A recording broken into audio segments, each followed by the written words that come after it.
சிறப்பொடு பூசனை செல்லாது வானம் வரக்கு மேல் வானோர்க்கும் ஈண்டு. மழையே இல்லாமல் மிக்க வறட்சி நீடிக்குமானால் அத்தெய்வங்களுக்கு எடுக்கும் விழாக்கள் நடைபெறா, பூசணையும் நின்றுவிடும். மழை வளம் செழித்தாலன்றி வழிபாடும் பூசணையும் செய்ய முடியாது.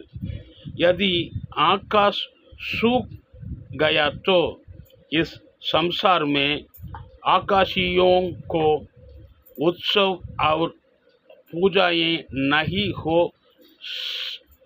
सकेंगी.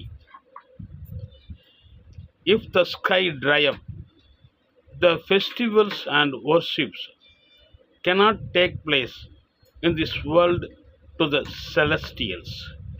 Thank you. Please subscribe.